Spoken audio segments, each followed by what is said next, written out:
Bom, pessoal, então dando continuidade, nós não tínhamos finalizado com um texto para trás, né? Mas aí eu adequei ele para a questão 12, né? Então nós vamos cair na questão 12 e a gente lê sobre ele. Então nós estamos falando das causas primárias ainda, capítulo 1, falando de Deus. Aí nós já trabalhamos Deus e o infinito, a prova da existência de Deus, e agora nós estamos em atributos da divindade. No encontro anterior, nós trabalhamos a questão 10 e a questão 11. Só para nós lembrarmos, bem reduzido, assim, bem resumidamente, o que quer dizer os atributos de Deus, as qualidades ou as características de Deus. Aí nós fizemos uma comparação com os atributos humanos, né, que nós podemos entender que é do homem, e aí tudo aquilo que nós definimos ser do homem, nós já descartamos a não ser de Deus. Então tudo aquilo que é do homem não é um atributo divino. Vem de Deus, mas não é dele, não é? Então na questão 12, acho que a gente poderia só ler a questão 10 e 11 para nós retomarmos sobre os atributos.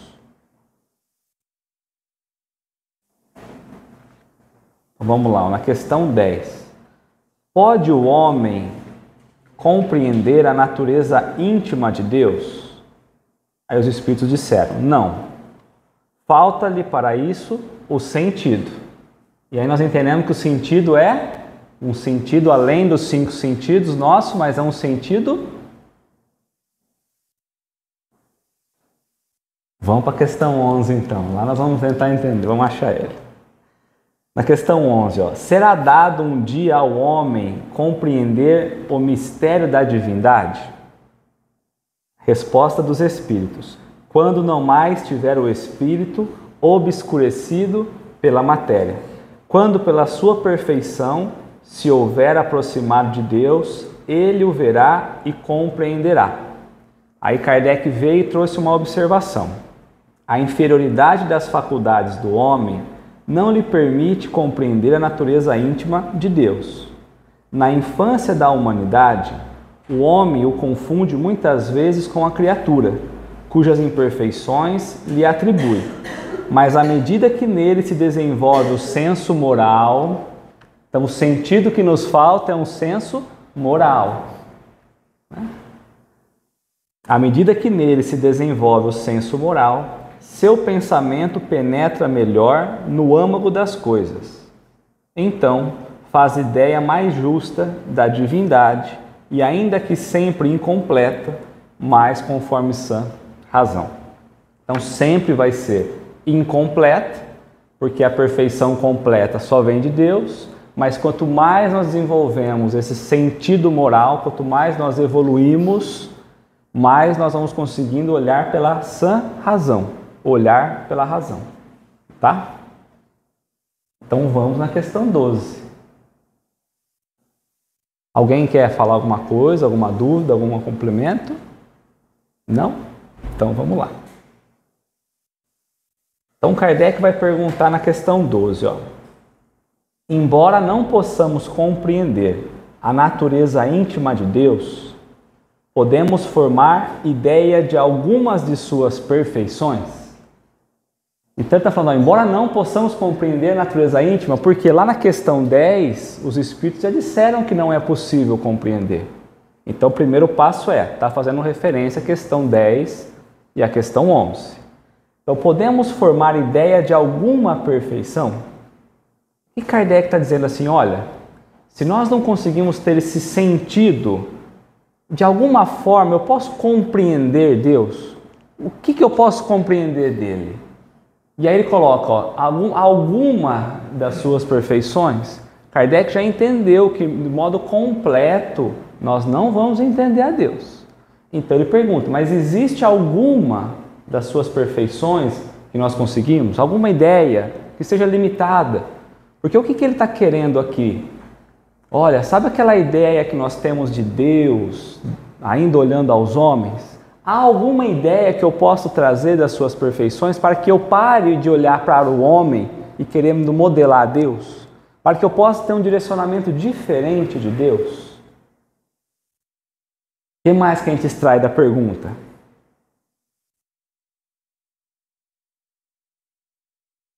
Eu fico pensando Kardec falando, né? Alguma, né, das suas perfeições. O ideal seria o quê? A perfeição completa, todas as definições, toda a ideia. Ele já entendeu que não.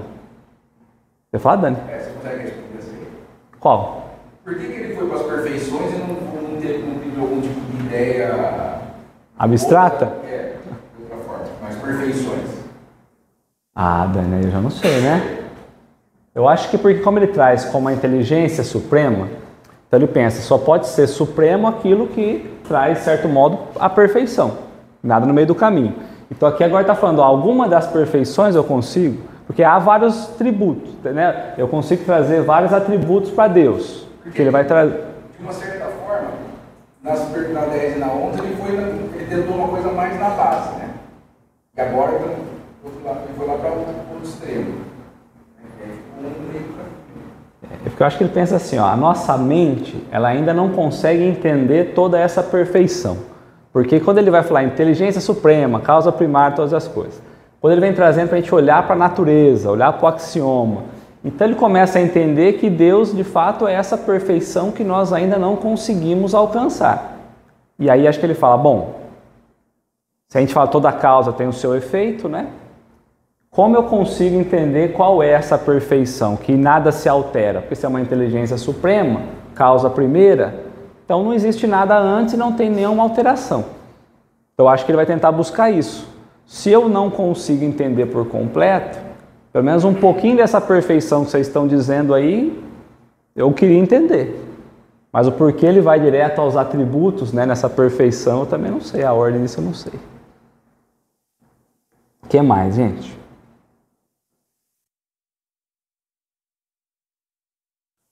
Vamos para a resposta? Tem um ponto também, quando a gente parte da 11, ele fala o seguinte: à medida que o nosso senso moral se desenvolve, que é o que você trouxe, na minha tradução está assim, né? Seu pensamento penetra mais fundo na essência das coisas e adquire uma ideia conforme a legítima razão. Só que aí, como a gente não consegue entender tudo, porque Kardec pergunta, a gente pode entender? Pode, mas não agora. E vem na 11, um dia, tudo bem. Aí o comentário de Kardec fala nessa evolução. Aí eu entendo essa questão de alguma das perfeições como uma questão também de a natureza não dá saltos, nossa evolução também, consequentemente a nossa compreensão de Deus não. Embora a coisa binária, assim, não entendo, mas também não entendo tudo, eu posso entender aos cadinhos. Eu acho que Kardec está tentando trazer algo mais palatável do que cadinho é esse que eu já posso compreender das perfeições de Deus. Porque também tem coisa que é boa e a gente não sabe que é boa. Perfeito. Dentro da nossa limitação, o que é que eu posso entender? Né? Esse é o ponto. Então ele vai trazer... Perfeito. Então vamos lá. Ó. E aqui é interessante. Ó. Então, embora não possamos compreender a natureza íntima de Deus, podemos formar ideia de algumas das suas perfeições? De algumas sim. Então ele já trouxe que não são de todas. Mais uma vez ele trouxe, não são de todas. O homem as compreende melhor à proporção que se eleva acima da matéria, e entrevê-as pelo pensamento. Aqui os espíritos dividem a resposta, parece que não, mas em 3 partes. Então Kardec perguntou, alguma das suas perfeições, os espíritos responderam, de alguma sim. A resposta está aqui. O Kardec perguntou, está aqui.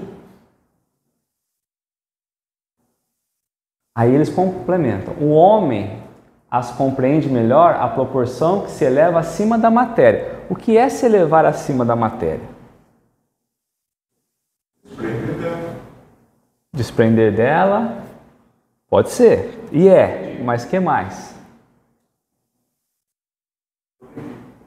Progredir, vamos lá.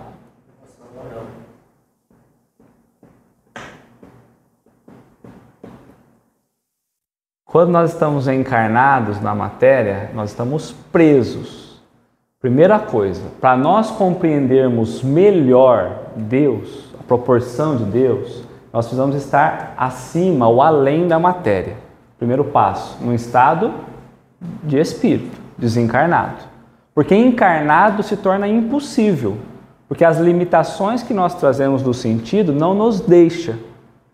Está tudo certo, nós precisamos evoluir, nós precisamos desapegar da matéria, porque isso faz parte do progresso. Então eu só vou compreender Deus nesses estados. Mas é impossível eu compreender Deus quando eu ainda estou encarnado. Então quando eu desencarno, eu tenho uma ideia maior do que é Deus. Porque eu tenho o sentido espiritual retomado. E nessa linha o negócio é sério, porque você vai... Não, sério não. Ainda é matéria muito acima do que nós estamos vendo hoje. A matéria está longe.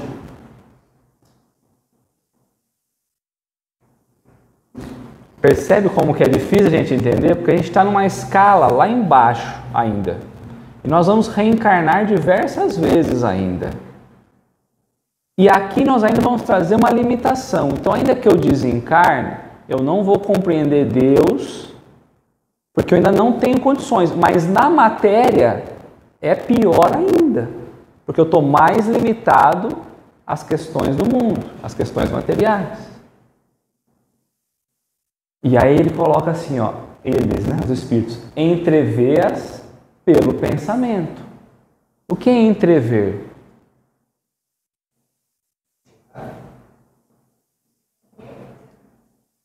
Eu puxei no dicionário, quem quiser puxar também, ó. Ver com dificuldade, de forma confusa, de forma incompleta, ter uma ideia vaga, um sentido muito distante, pressentir, prever, mas não com certeza. Então, a resposta, ela ganha uma beleza enorme, porque assim, ó, de algumas sim. Então, nós temos algumas ideias, né, a compreensão da natureza íntima de Deus, algumas sim, muito restrita diante da grandiosidade divina. Mas como nós não compreendemos essa grandiosidade, então nós achamos que o que a gente conhece já é bastante. Então, eles estão sendo bem humildes. Kardec foi humilde na pergunta, eles foram mais humildes na resposta. Algumas sim? Algumas sim. Só que algumas para nós é muito. E algumas para eles é muito pouco. Então tem muito mais coisas, mas muito mais. Aqui é só um pedacinho. E a gente precisa buscar estar acima realmente da condição de matéria. Quanto que nós deixamos de precisar reencarnar em que condição? De espíritos puros. Então, quando eu tiver como espíritos puros, eu estou acima da matéria?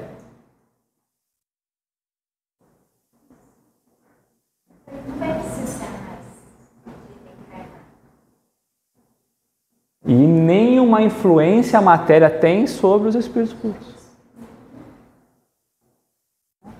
E esse entrever pelo pensamento, como nós vimos lá na introdução, de que forma que os espíritos se comunicam?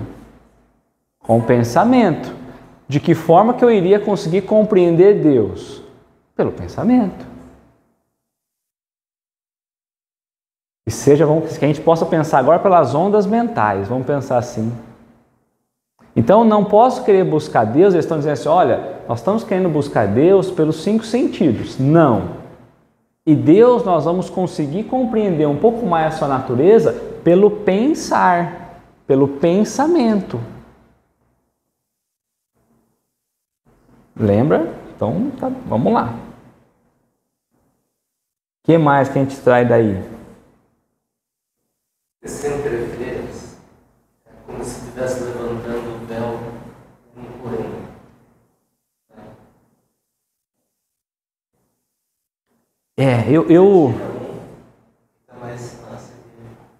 Eu não queria usar esse exemplo, porque ele vai usar esse exemplo num lugar que eu trouxe. Mas podemos trazer. Esse entrever aqui, nós podemos pensar, ó, uma coisinha que nós podemos pensar. Eu abro a frestinha da cortina e eu vejo aquela arinha limitada, um pouquinho, eu não consigo ver o todo. Então eu não estou olhando, não, eu estou entrevendo por um espaço menor. A questão essa questão imagina aqui que nós estamos enrolados num lençol, vou trazer na cabeça. Então eu não estou vendo nada. Aí de acordo com que eu vou me desvencilhando da matéria, né, da influência material, é como se eu tirasse uma volta. E eu vou podendo ver um pouco mais aquilo que eu não enxergava antes. É nessa condição. Então, aí eu trouxe para nós aquele texto que na semana passada nós não conseguimos fazer. E Kardec, ele enche de resposta e ele traz as próprias... Ele enche de pergunta e traz as próprias respostas, tá? Então, lá na Revista Espírita, em maio de 1866. Considerando-se que Deus está em toda parte, por que não o vemos? Deus está em toda parte? Qual é o exemplo que nós temos que imaginar? Nós estamos dentro de um lago e é como se Deus fosse todo o lago. Então, Ele está em toda parte. Considerando-se que Deus está em toda parte, por que não o vemos? Vê-lo-emos a deixar a terra? Estas são também perguntas feitas diariamente. A primeira é fácil de resolver.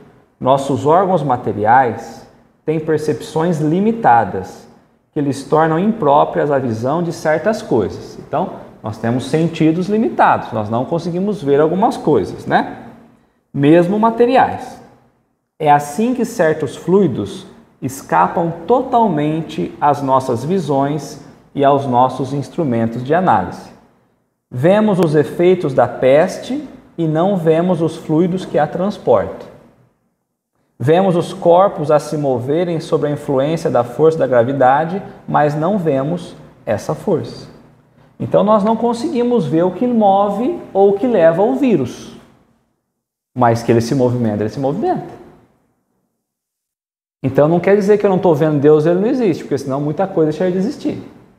Ele está voltando de novo a trazer isso para nós. Outro exemplo que ele vai trazer é a questão da força da gravidade. Eu não estou vendo a força da gravidade, mas se não tivesse gravidade, então não é porque eu não vejo que não tem. O próprio oxigênio, enfim, tantas outras coisas, né?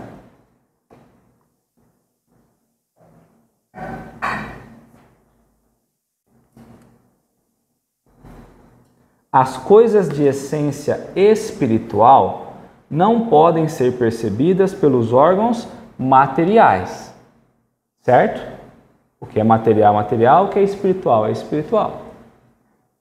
Só pela visão espiritual é que podemos ver os espíritos e as coisas do mundo imaterial. A visão espiritual. A mediunidade nos dá essa condição também, mas muito limitada. Então, está dizendo, somente a visão espiritual. Assim, só a nossa alma pode ter a percepção de Deus. Então, nós falamos que nós precisamos ter um sentido maior para conseguir a nossa alma perceber Deus, a percepção de Deus. Então, quem vai sentir? Nossa alma. O que é a alma? O espírito encarnado. Então não adianta eu querer perceber Deus com coisas materiais, com o mesmo olhar de mundo. Ela, a alma, né, o vê imediatamente após a morte? É outra pergunta, né? É o que só as comunicações do além-túmulo nos podem ensinar. Então, ele está trazendo, olha, nós fomos observar aqueles que já desencarnaram e nós fomos perguntar. Não adianta eu querer responder. Quem tem que responder são aqueles que estão na condição espiritual. É aqueles que podem perceber Deus, não é? Por elas, por essas pessoas, né, por esses espíritos, sabemos que a visão de Deus só é privilégio das almas mais depuradas e que assim, muito poucos, ao deixar o envoltório terreno, possuem o grau de desmaterialização necessário. Muito poucos. Para não dizer, quase ninguém. Algumas comparações simples nos permitirão compreender isso sem dificuldade. Aqui ele vai trazer uma analogia para nós fantástica. Ó. Porque é normal ou natural nós ainda ficarmos nos questionando, né? Porque, mas nenhuma prova, nenhum atributo, nenhum nada. Esse tal desse Deus aí, a gente fala, mas não, no fundo dá aquela curiosidade, né? Então, ele vai trazer uma analogia e ele vai tentando encher tantos exemplos para nós que no dia a dia a gente também não vê, mas que a gente consegue ter a certeza e a percepção concreta que Deus começa a fazer sentido. Aliás, já deveria fazer, mas ainda nós temos esse olhar muito mundano para as coisas. Então, a dificuldade de entender Deus, né? Então, ele coloca a gente lá em cima, ó, lá embaixo, né, no fundo de um vale, ó. E aqui nós vamos trabalhar bastante a nossa ideia para entender um pouquinho, ó. Aquele que está no fundo de um vale, somos nós, tá? No fundo do vale. Cercado de espessa bruma, não vê o sol. Contudo, à luz difusa, ele percebe a presença do sol.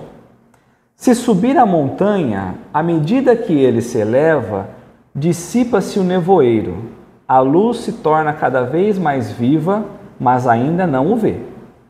Quando começa a percebê-lo, ele ainda está velado, porque o mínimo de vapor basta para lhe enfraquecer o brilho. Só depois de se haver elevado completamente acima da camada brumosa, é que achando-se num ar perfeitamente puro, ele vê em todo o seu esplendor. Então está falando de uma percepção de visão. Ele contou uma história. Nós estamos lá embaixo do vale. Tem ali a bruma, ali a nuvem ali, né? Espessa. A gente não consegue enxergar o sol acima, não vejo o sol. Contudo, a luz, a gente percebe que ela existe. A gente sobe um pouquinho mais e o nevoeiro, né, vai se dissipando. A luz se torna mais viva, mais intensa, mas eu ainda não vejo a luz solar. Eu vou subindo, um mínimo de vapor ainda enfraquece o brilho. Só quando nós estamos lá acima, nós vamos respirar um ar perfeitamente puro. Então a gente vai ver todo o seu esplendor. Então vamos trabalhar esse texto. O que a gente extrai daí? Quem que é o vale da história aí? A Terra. O estado material que nós estamos. O que nós encontramos na Terra? Ou o que a gente encontra num vale? Todas as limitações possíveis. A gente olha e não consegue enxergar até um determinado ponto, olha para cima e não consegue absorver tudo. A condição é ruim, o ambiente é ruim. O quê? A vibração é ruim. O que mais que a gente consegue?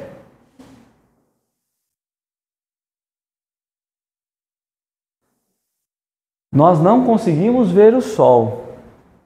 E o que nos impede de ver o sol? O que nos impede de ver essa luz?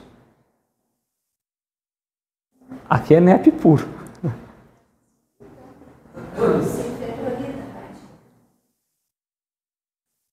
Trazendo para o dia a dia as ilusões, os apegos, o egoísmo. É isso que vai formando essa espessa bruma.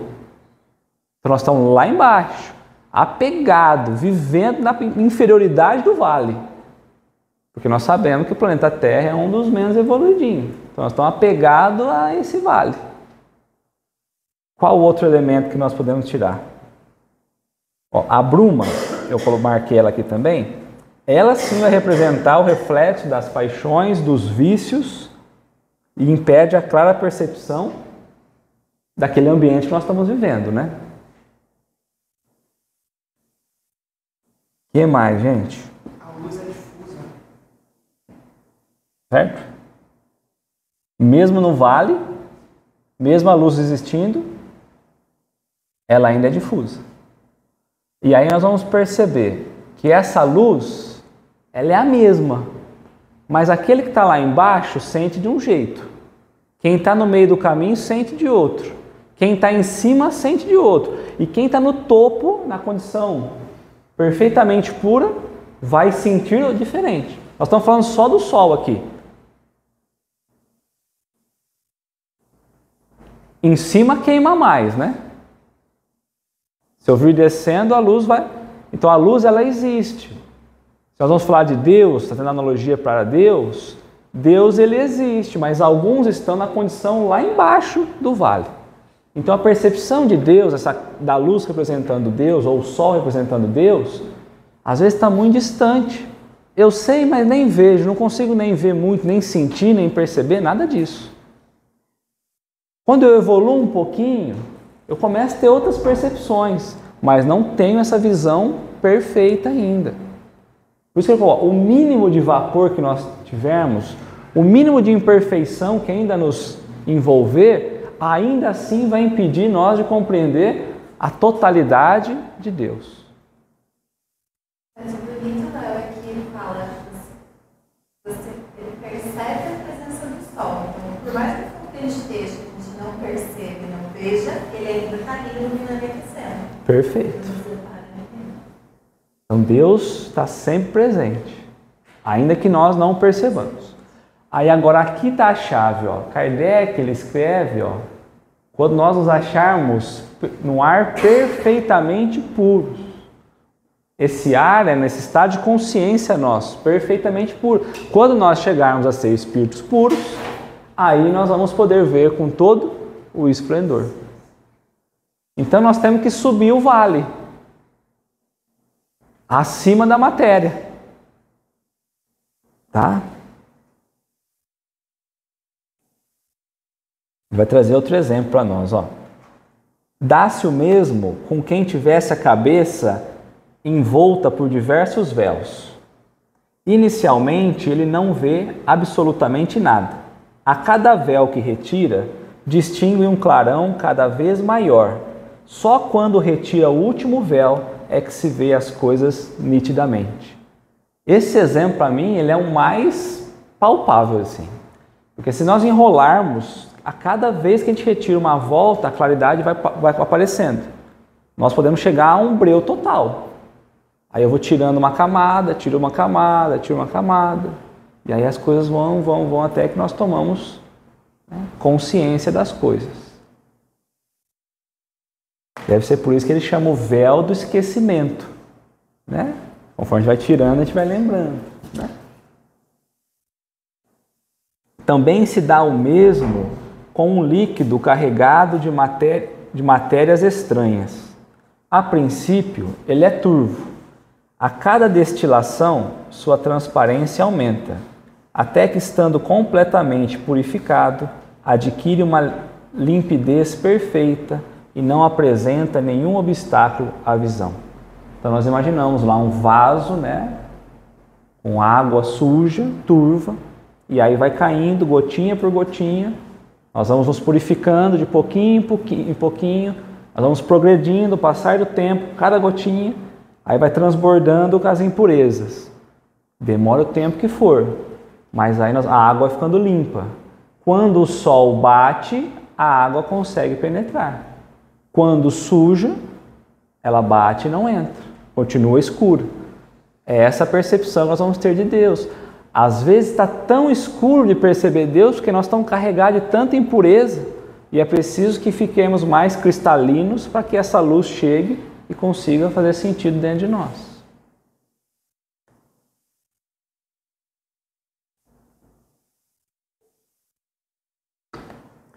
Assim é com a alma. O envoltório perispiritual, ele é de que composição? Material? Material. Mas qual é a densidade? Qual é o tipo? Fluídico. Menos denso que o nosso corpo. Fluídico. Certo. Assim é com a alma. O envoltório perispiritual, embora invisível e impalpável para nós, então nós não conseguimos ver o corpo espiritual nosso e nem conseguimos tocar. Nós não conseguimos, embora seja material. Por que eu fiz essa pergunta? Porque na nossa cabeça material eu tenho que tocar. Os 5 sentidos têm que conseguir tocar. E a gente também não consegue. Então ele não existe? embora invisível e impalpável para nós, é para ela, a alma, né, uma verdadeira matéria, ainda muito grosseira para certas percepções. Esse envoltório se espiritualiza à medida que a alma se eleva em moralidade. Então, mais uma condição para que esse envoltório espiritual, pelo Espírito, fique mais refinado é que nós nos elevemos moralmente. As imperfeições da alma são como véus que obscurecem sua visão. Cada imperfeição de que se desfaz é um véu a menos. Nós estamos vendo Deus? Nós estamos sentindo Deus? Quanta camada falta?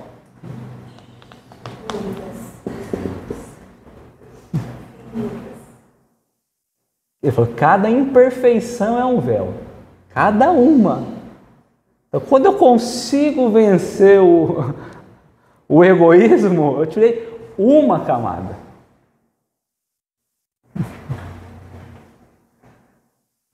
As imperfeições da alma são como véus que obscurecem sua visão.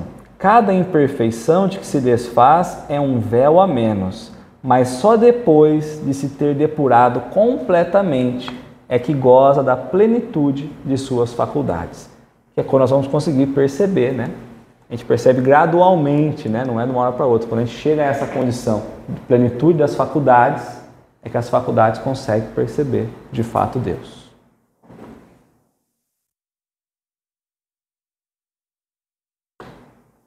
Está todo mundo entendendo por que a gente não consegue ver Deus? Está todo mundo feliz porque não está vendo Deus? Tá.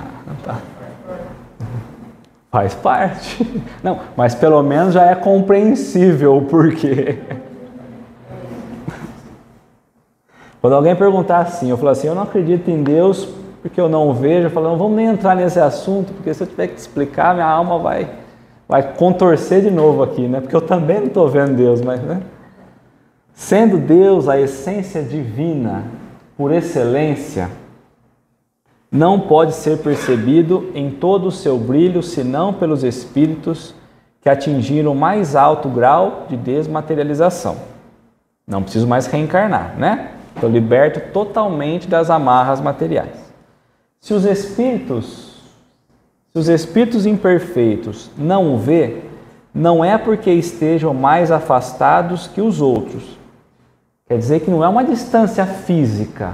Não é porque Deus está longe que eu não vejo. Porque lembra que a Igreja Católica definia os diversos céus? Então o último céu era a casa de Deus. Nós estávamos no primeiro, então Deus estava distante.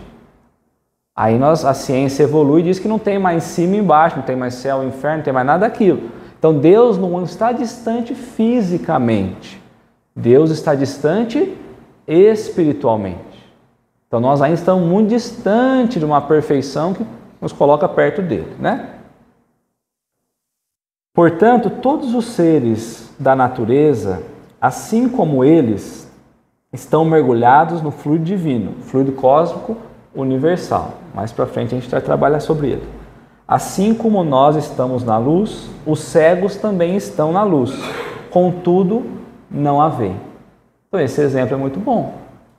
Se nós tivéssemos algum cego aqui, embora eu tentasse explicar para ele, ele vai ter uma noção muito vaga das coisas. Ainda que eu fale o que é uma cadeira, ele pode sentir, ele pode sentar, mas ele não vai saber com exatidão o que é uma cadeira. Ainda mais imaginou se é coisa que ele nem conseguiria então pegar com os sentidos, né? Então fica mais difícil ainda.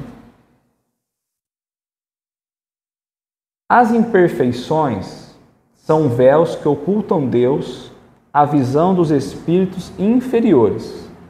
Quando a cerração se dissipar, eles o verão resplandecer.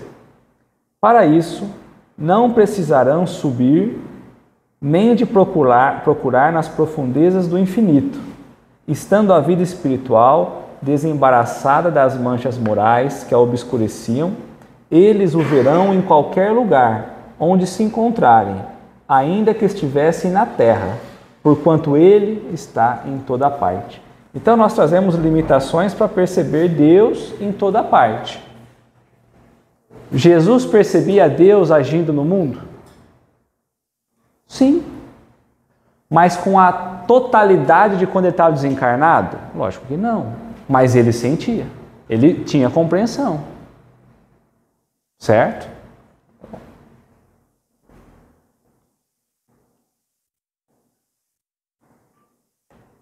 O espírito se depura muito lentamente. Muito lentamente, gente, é muito lentamente. Nós vamos ter a percepção e o entendimento disso. Nós estamos melhorando, nós estamos nos depurando, mas é longo o trajeto. Tá? Porque às vezes a gente olha e fala, não, mas eu já estou muito bom. Mas tem, você sabe que tem, né? Então, assim, é longa essa caminhada, bem longa, tá? O espírito se depura muito lentamente e as diversas encarnações são os alambiques, no fundo dos quais deixa cada vez alguma impureza. Aí eu fui procurar qual era a função exata, né? Como funcionava um alambique. Porque o que é um alambique? Vamos lá. Para que serve? Para destilar. Para tirar as impurezas? Tem um exemplo que você deu naquele que fala da destilação, né? Pega a garrafa, depois a turva e vai formar a cachaça. Exato. A gente consegue tirar impurezas, consegue transformar a substância, mas tem um detalhe. A gente esquenta ele. E aí, lá dentro pode ter substâncias no líquido, cada uma tem um peso. Então, o que sai primeiro é a mais leve? Sim. Então, nós estamos todo mundo nesse alambique, vivendo essa temperatura doida material. E alguns já estão subindo, já estão se depurando. Outros ainda estão carregados de pesos materiais e ainda não. Então, quando a gente olha, né, por isso que é importante a gente pensar. Porque, no primeiro momento, ele está falando que as encarnações são os alambiques, vão nos melhorar, vai depurar, vão sair todo mundo puro. Mas tem substância, ou seja, tem alguns que saem primeiro. Porque as propriedades são diferentes. Então, tem as escalas. Tem gente que já passou por um estágio e agora está no estágio mais elevado um pouquinho. São esses que vão sair primeiro. Deixando seu envoltório corporal, ele não se despoja instantaneamente de suas imperfeições. É por isso que alguns, após a morte, não veem Deus mais do que em vida. Nós levamos com a gente, no plano espiritual, todas as nossas imperfeições. Então não fica nada aqui. Aquela história de, eu não vou fazer as pazes com um ou com o outro, você vai levar isso junto, as imperfeições estão junto. Porque senão a justiça divina tinha falhado. Eu vou ser bem malzinho, aí eu vou morrer e aí esqueceu tudo. Não, a gente segue as imperfeições da alma junto com a gente. Tá? Então vamos lá. No entanto, à medida que se depuram, dele tem uma intuição mais clara de Deus. Se não o vê, compreendem-no melhor. A luz é menos difusa, né? Então a morte não é o fim. A reencarnação ela surge como depuração, como ele coloca para nós, como o alambique. E ao passar das depurações, nós vamos compreendendo melhor essa luz difusa. Então, a maneira de nós conhecermos Deus é através de qual ferramenta? De qual lei divina? Da reencarnação. Então Deus coloca uma lei para que nós possamos chegar até Ele. Ele não está escondido, ele não é um mistério. Existe uma lei que nós temos que passar, por onde passando várias vezes nessa lei, se depurando, nós vamos conseguir então chegar na luz. Ao partir do tempo que vai vindo, menos difuso.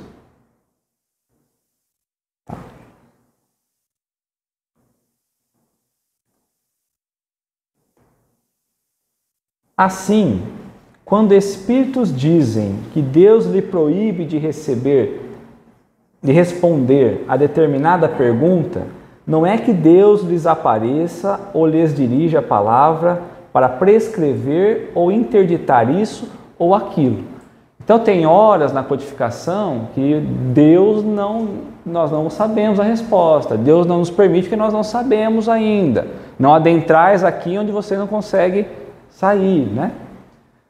Não é Deus que aparece lá e vai falar, olha, não fala. Não é isso. Porque a gente poderia começar a pegar diversas passagens e começar a olhar por esse lado. Então eu coloco, não é isso, né?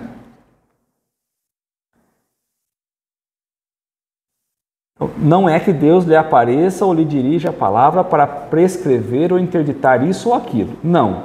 Mas eles o sentem, recebem os eflúvios, as emanações de seus pensamentos, como nos acontece com relação aos espíritos que nos envolve com seus fluidos, embora não os vemos. Então, há percepções nossas que diz o que nós devemos fazer, o que não devemos. O que é o correto, o que é errado. O que é correto e o que não é. Mas os espíritos não nos aparecem e falam, isso aqui está errado, isso aqui está certo. Existe a lei divina operando e é pelo pensar, pelo sentir, pelo perceber dos fluidos que esses espíritos vão entendendo o que se faz ou não se faz. Então os espíritos superiores, eles não vão de final de semana na casa de Deus lá para sentar e conversar com eles. Não existe essa ideia. Se é ligado por pensamento e percepção, é conexão o tempo todo. Como nós também estamos, só não percebemos. Na comunicação, existe o termo que a gente usa TX e RX. O TX é a taxa de transmissão e o RX é a taxa de recepção.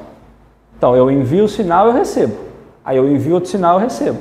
É assim que a gente forma uma comunicação. Eu transmito, recebo. Transmito e recebo. Transmitindo tá. O RX não está recebendo. E somos nós. É só isso. Mas conectado nós estamos o tempo todo, tá?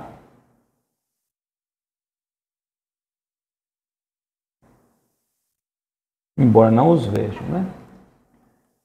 Nenhum homem pode, pois, ver Deus com os olhos da carne.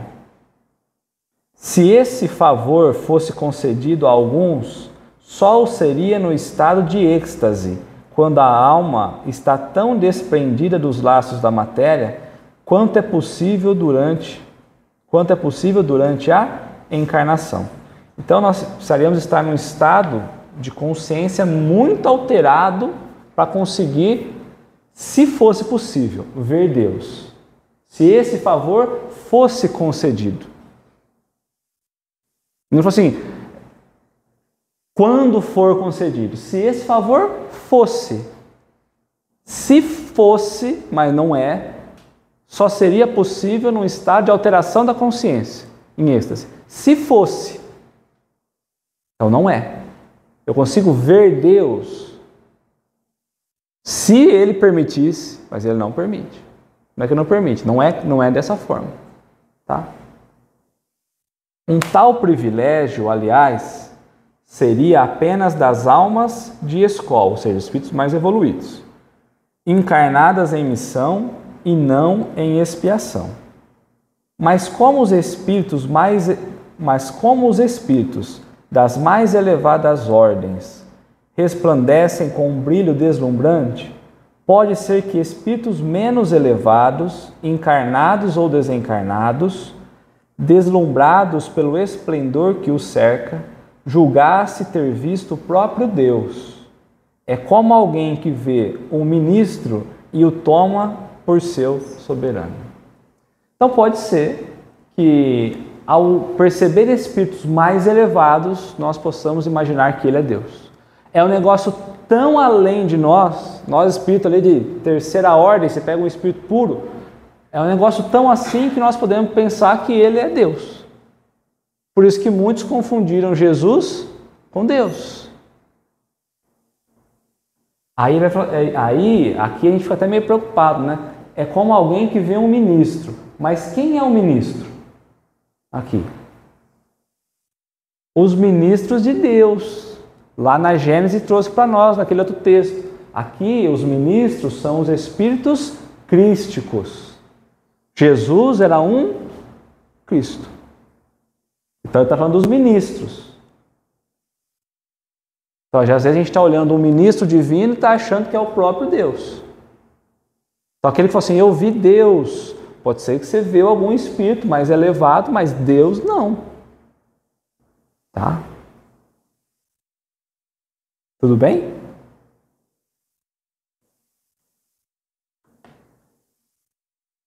Sob que aparência Deus se apresenta aos que se tornaram dignos desse dom? Sob uma forma qualquer?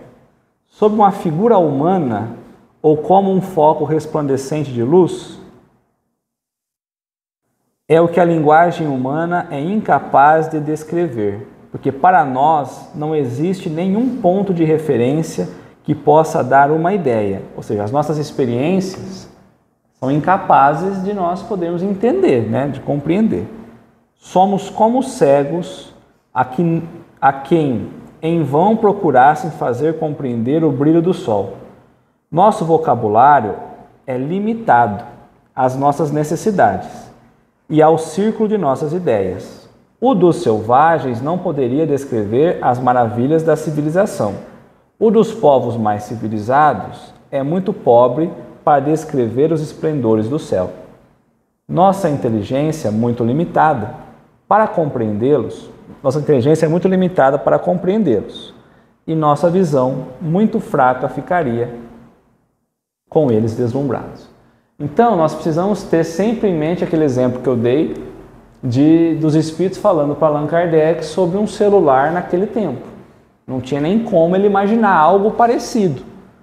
Então ele vai falar assim, quando a gente pega uma civilização também mais atrasada, se nós trouxermos ele para a civilização moderna, eles vão ficar sem conseguir explicar as coisas. Imagina eles explicando lá, apanhando para pôr fogo no pauzinho lá, batendo pauzinho, batendo pedrinha. Aí eles vão vir aqui, apertam um botão, o fogão acende. Mas como? Não sei, é um negócio que aperta lá e acende. Aí hoje já está por indução. Tem fogão, não tem mais fogo. Não sei, para a panela esquenta sozinha. Então não tem como a gente pensar numa coisa dessa, e o exemplo nosso está muito perto. Tá? Só que nós temos aqui, porque Jesus foi muito bondoso, e ele falou que nós poderíamos ver Deus. E ele deixou uma condição para a gente ver Deus.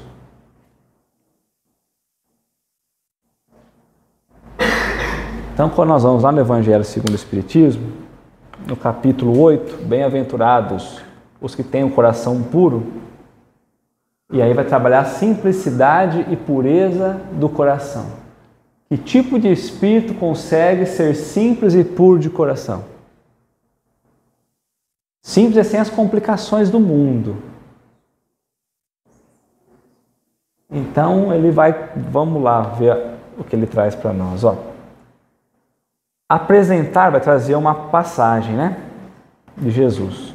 Apresentaram-lhe então algumas crianças, a fim de que ele a tocasse, Jesus.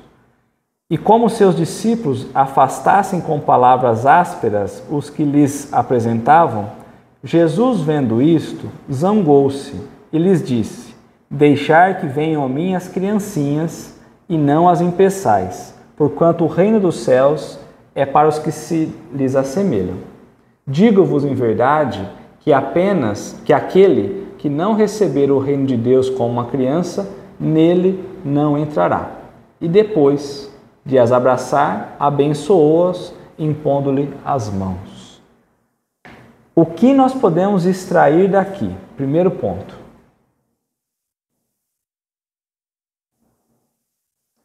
Primeiro a gente percebe a confiança daquelas famílias, levando as crianças para que Jesus pudesse abençoar.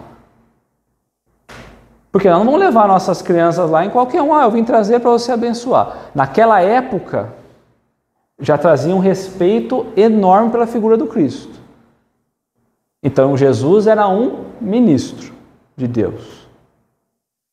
Mas aqui nós percebemos um movimentar estranho, porque as crianças vinham como um reconhecimento de quem Jesus era, porque era um espírito já puro, e aí os discípulos faziam o que com as crianças? Afastavam. O que isso significa?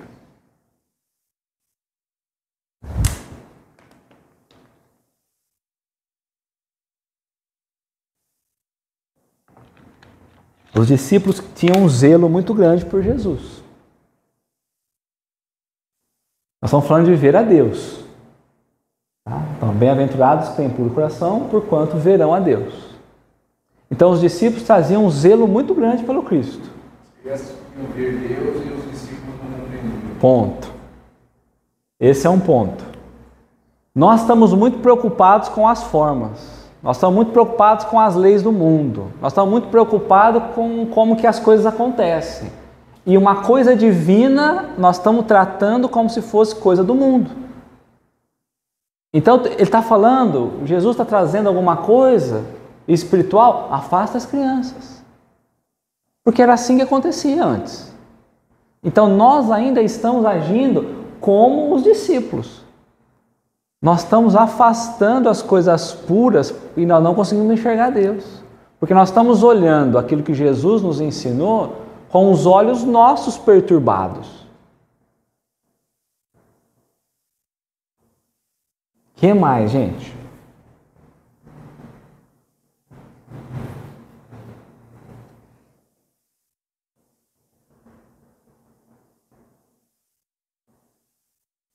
Nós queremos controlar muitas coisas.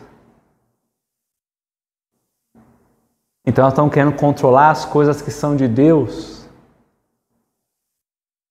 a qualquer custo. E aí, para poder controlar, a gente não consegue, mas a gente quer sobrepor as nossas ideias. O egoísmo.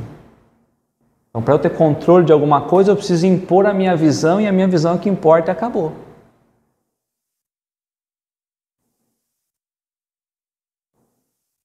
E aí Jesus então vai reprimir e vai dizer que o reino dos céus, ou ver a Deus, é aqueles que se assemelham às crianças. E há uma grande diferença, porque aqui não é aqueles que são como as crianças. Porque senão eu vou ter que voltar à infância. Mas aqueles que se assemelham ao estado íntimo dele.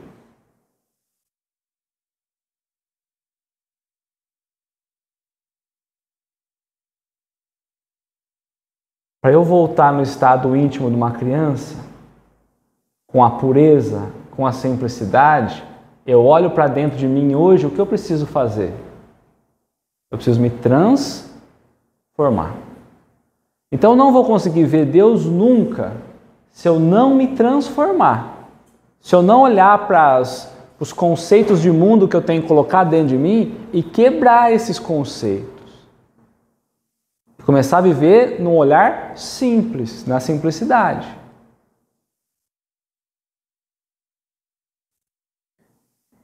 Então, ele vai explicar para nós aqui, né?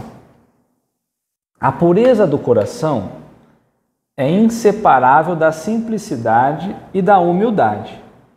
Exclui toda a ideia de egoísmo e de orgulho. Por isso é que Jesus toma a infância como um emblema dessa pureza, do mesmo modo que a tomou como da humildade. Poderia parecer menos justa esta comparação, considerando-se que o espírito da criança pode ser muito antigo e que traz, renascendo para a vida corporal, as imperfeições de que se não tenham despojado em suas precedentes existências. Só um espírito que houvesse chegado à perfeição nos poderia oferecer o tipo da verdadeira pureza.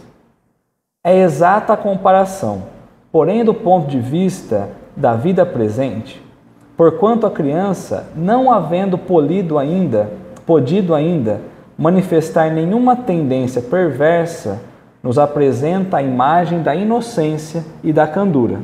Daí, o não dizer Jesus, de modo absoluto, que o reino dos céus é para elas, mas para os que a elas se assemelham. Então, se nós considerarmos as crianças também são espíritos que trazem a sua bagagem espiritual. Muitas crianças são comprometidas espiritualmente. Nós também já fomos.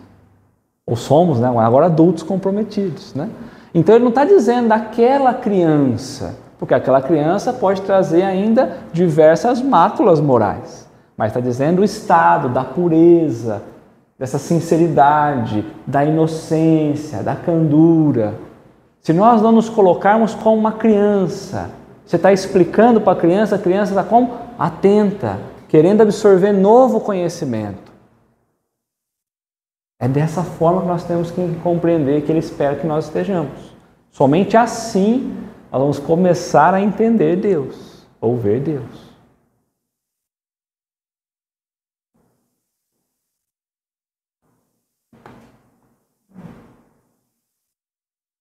E aí, gente?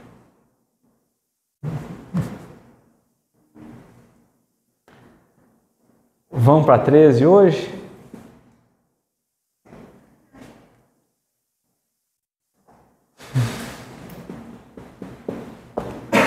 Vamos. Precisa isso, senão fica picada hoje.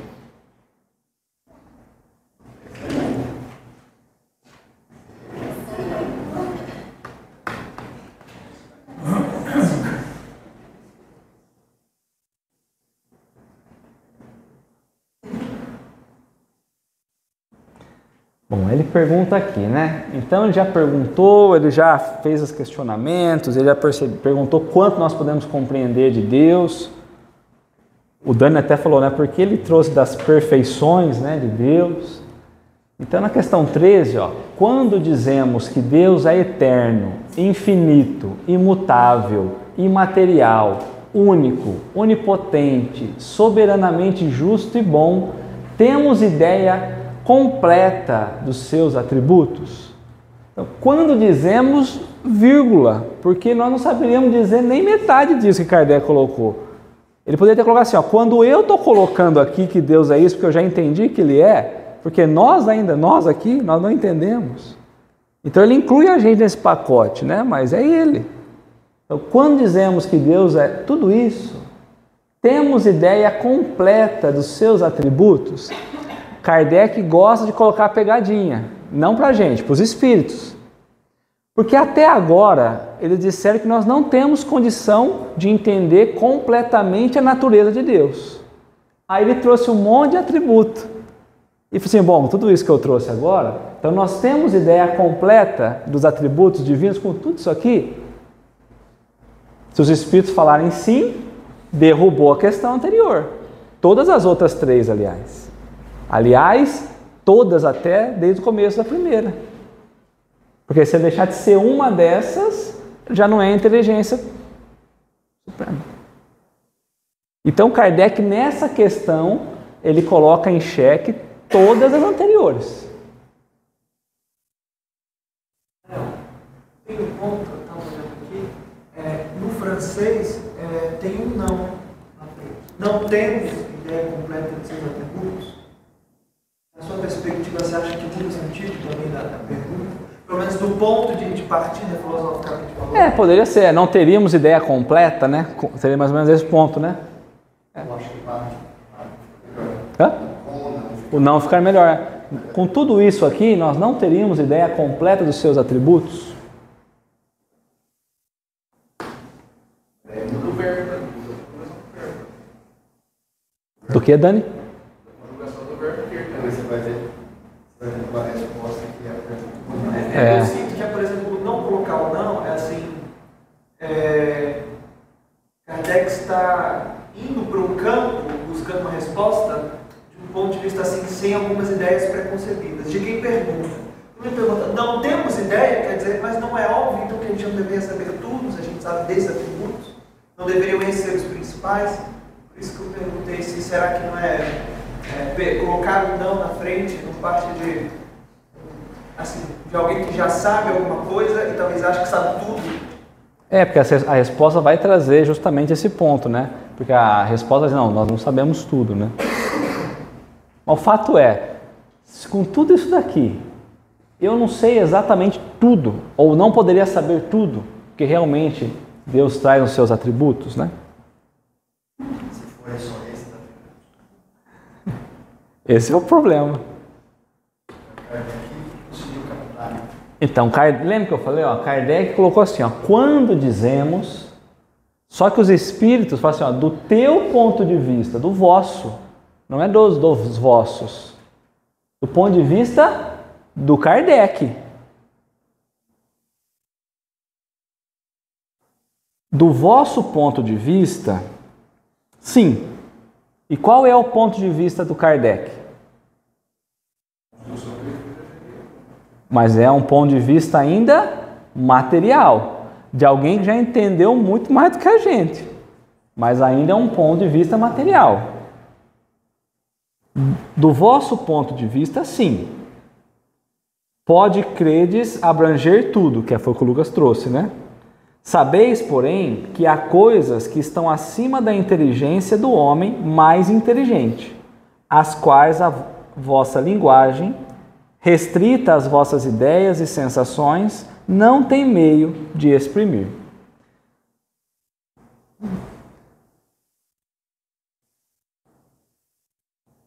Do vosso ponto de vista, sim, porque credes abranger tudo. Porque a gente tende a achar que a gente sabe tudo. Então, do ponto de vista que vocês sabem, que tem condição de saber, sim.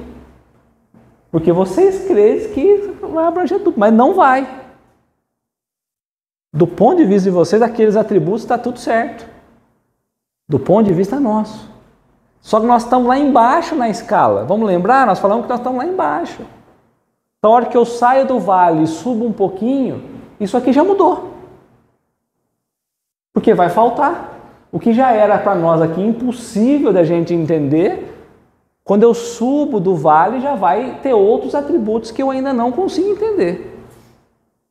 Então, às vezes é bom ficar embaixo do vale.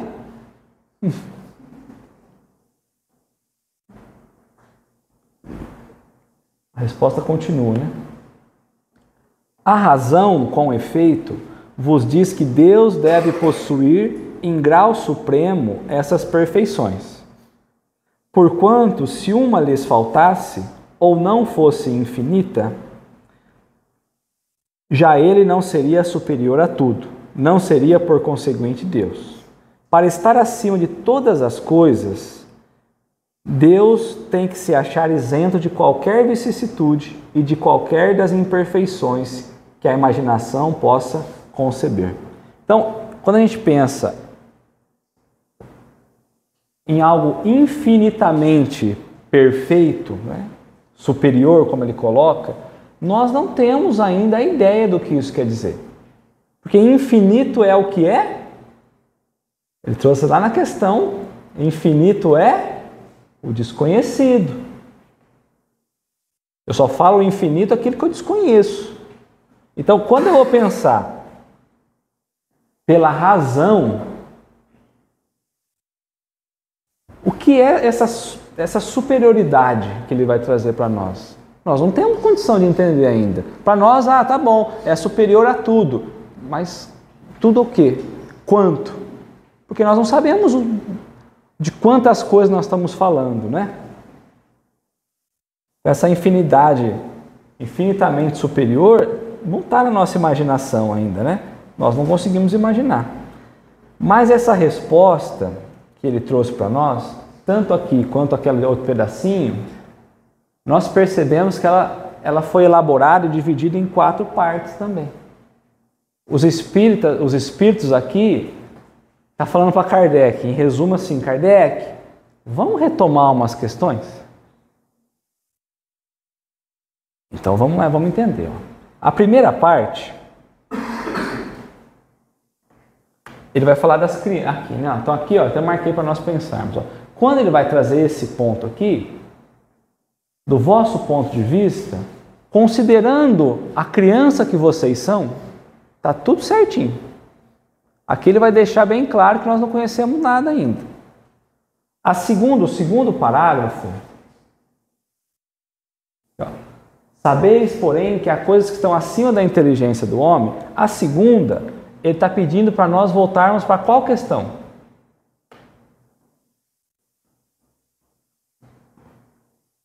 Vamos voltar na questão 10?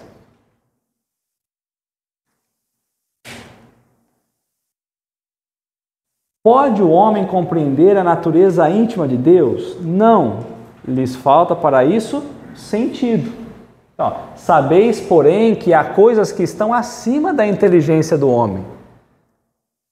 Kardec, você já sabe que tem coisa que teu sentido não deixa saber.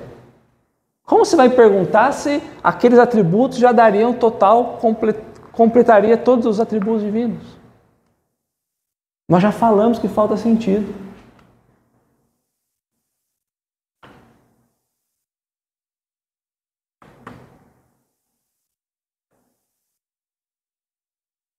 Depois, ele vai trazer para nós, a razão vos diz que Deus deve possuir em grau supremo essas perfeições.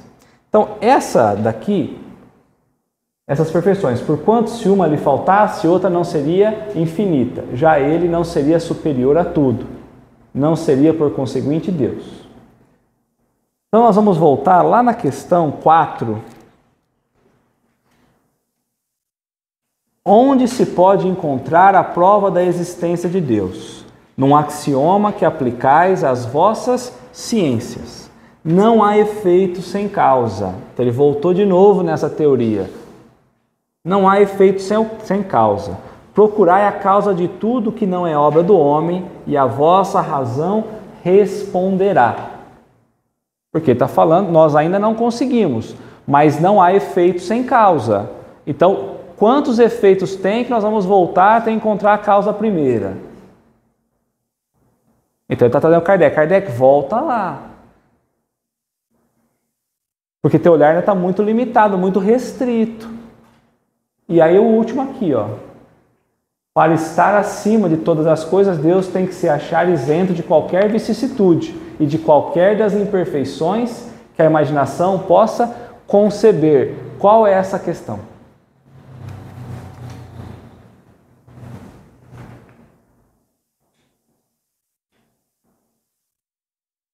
A minha imaginação não pode conceber.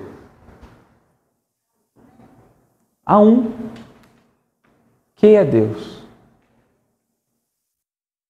Inteligência suprema, causa primária ou primeira de todas as coisas.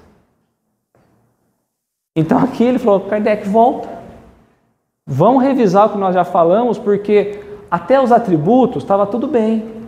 Mas quando você coloca a ideia de que realmente já tem completamente os seus atributos, aí você esqueceu dessas questões.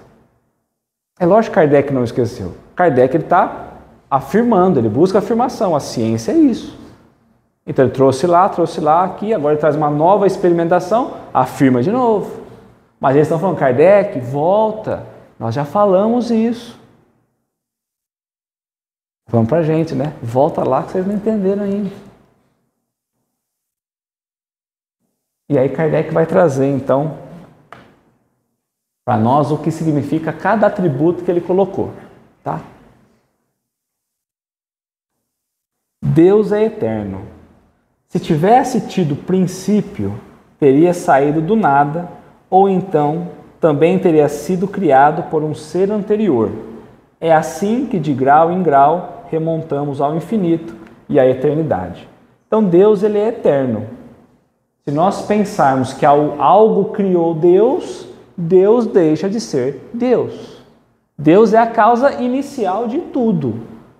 Se um dia eu entender que o que eu achava que era Deus tem algo antes, esse algo antes é Deus.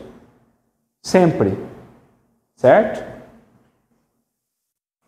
Então, se ele é eterno, ele existe desde que tudo existe. Antes de tudo existir. Ele é quem criou tudo.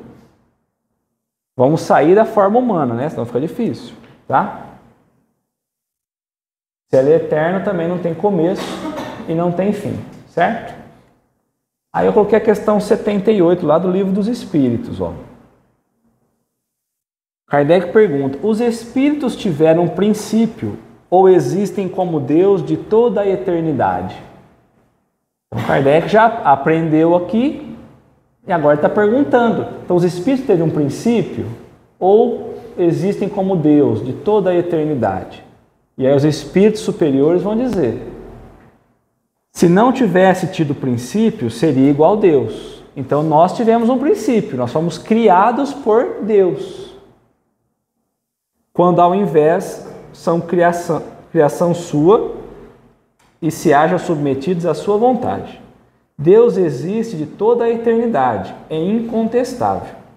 Quanto, porém, ao modo pelo qual nos criou e em que momento o fez, nada sabemos. Podes dizer que não tivemos princípio, se quiseres com isso significar que, sendo eterno, Deus há de ter sempre criado ininterruptamente. Então Deus está criando desde sempre. Nós não sabemos exatamente quanto nós fomos criados. Nós não temos essa condição ainda de saber. Nem eles ainda não têm. São espíritos superiores trazendo a resposta, né? Mas quando e como cada um de nós foi feito, repito-te, nenhum o sabe. Aí que está o mistério. Um outro atributo que ele vai trazer é imutável. Não se muda. Se estivesse sujeito à mudança, as leis que regem o universo, nenhuma estabilidade teria. Já pensou se está lá rodando de um lado o planeta, falando, não, hoje nós vamos mudar. Agora é redondinho, não, agora é quadrado. Agora a gravidade segura, não, agora a gravidade eleva. É um caos. Nós estamos olhando pelas leis da natureza. Não teria estabilidade nenhuma. Já pensou? Não, hoje em vez do Sol vai a Lua. À noite é a Lua também, aí inverte tudo. Não, há uma sequência. Ele é imutável. Porque se ele fosse mutável, se ele se modificasse, em algum momento ele se autodestruiria. Porque não ia ter uma lei, uma regra, uma harmonia regendo tudo isso. Então, em algum momento, tudo se destruiria. Seria um caos. O que mais?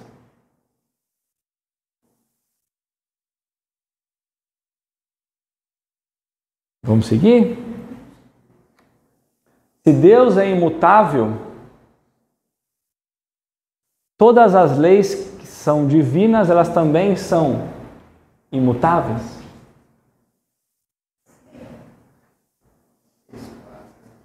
Quer dizer que tem coisa lá da época da minha bisavó que as leis continuam sendo as mesmas hoje?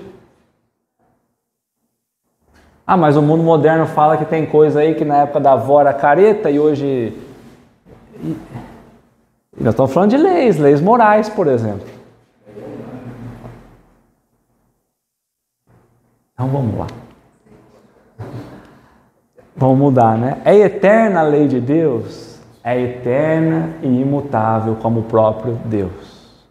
Se nós vamos pensar em Deus como causa primeira de tudo, é óbvio que ele tem que ser eterno, desde sempre, sem começo e sem fim, e que não se altera, né? Então, é isso, tá? As leis de Deus é quem rege todo o universo. Deus também é imaterial.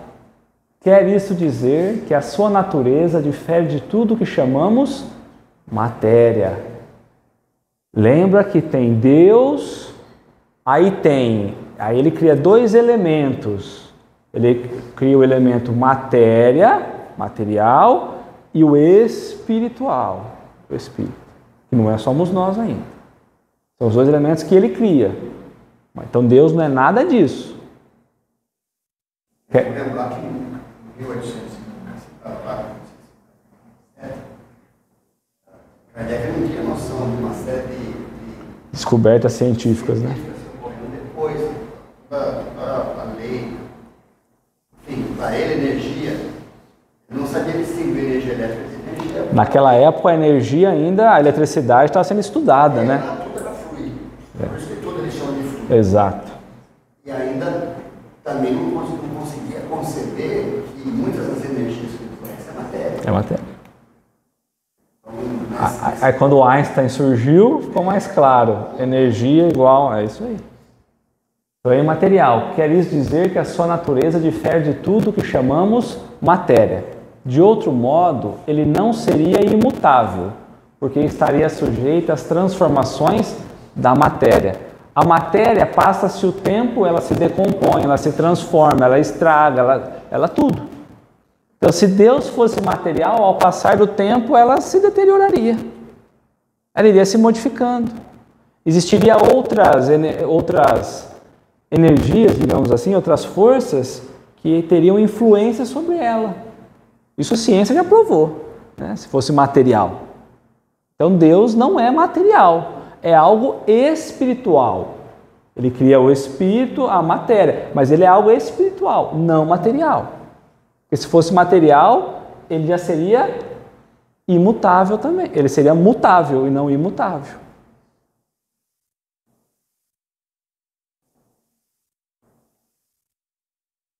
Deus é único. Se muitos deuses houvesse, não haveria unicidade de vistas, nem unidade de poder na ordenação do universo. Se ele não fosse único, nós vamos voltar lá na época, né, da mitologia, aquele monte de deuses, um brigando com o outro, quem mandava, quem não mandava, né? Então não teria unicidade. Cada hora seria um deus que assumiria aí e mudaria tudo. Tá? Então tem que ter um acima de tudo, uma inteligência suprema a todos eles para de fato governar tudo isso.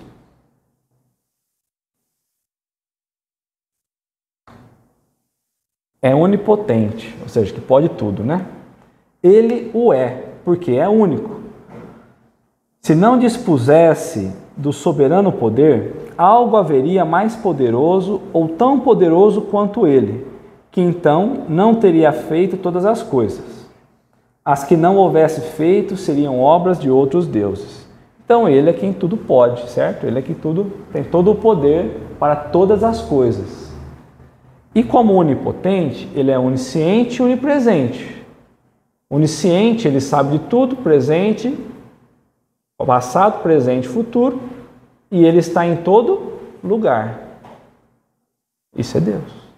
Essa é a onipotência dele, tá? Tá tranquilo? Tá tranquilo, né?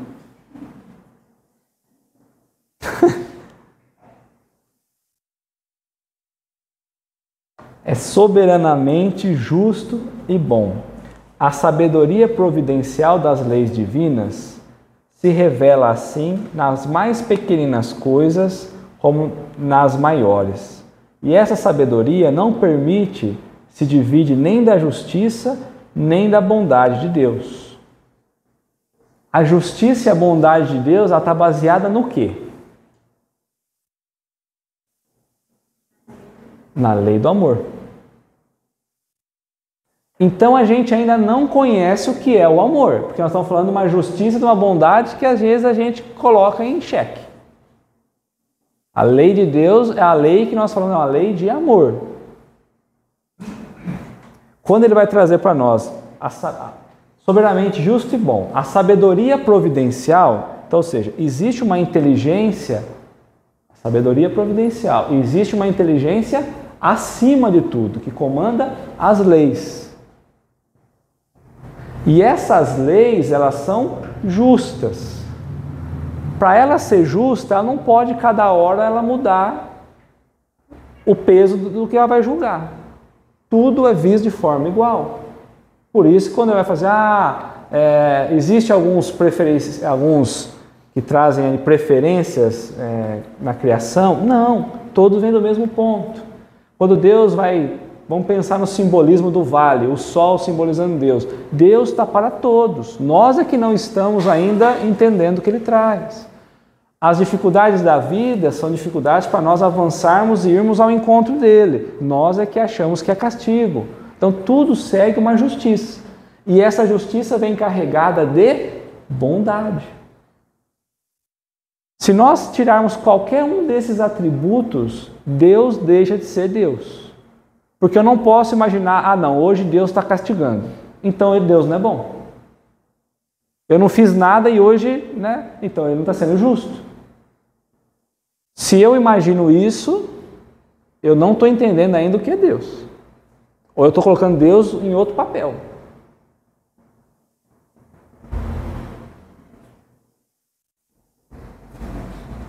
Certo? Então, trouxe só para finalizar, nessa primeira parte, lá do capítulo 8 do Céu e Inferno, onde ele traz dos anjos, né? Os anjos segundo o Espiritismo. Eles vão falar de justiça. Assim se acha realizada a grande lei de unidade da criação.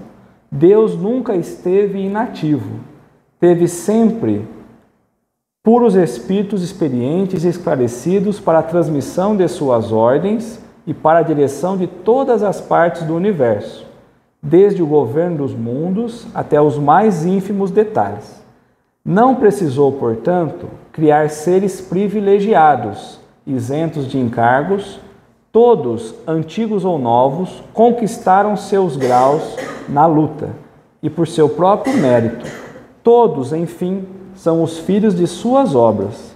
Assim se cumpre igualmente a soberana justiça de Deus. Então nós vamos percebendo que aqui é todos nós temos o mesmo olhar divino.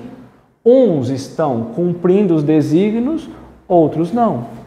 Ele sempre teve espíritos que os ajudou nessa transmissão dos seus pensamentos, porque esses espíritos fizeram chegar aonde chegaram. Nós também, quando nos colocarmos a esses desígnios, dentro da sua bondade, da sua justiça, nós também chegaremos. Então ele não fez nenhuma criatura acima. Está falando dos anjos. Às vezes a gente acha os anjos, a igreja traz muito isso, como sendo criaturas totalmente diferenciadas. E não. Então ele coloca, todos foram criados da mesma condição.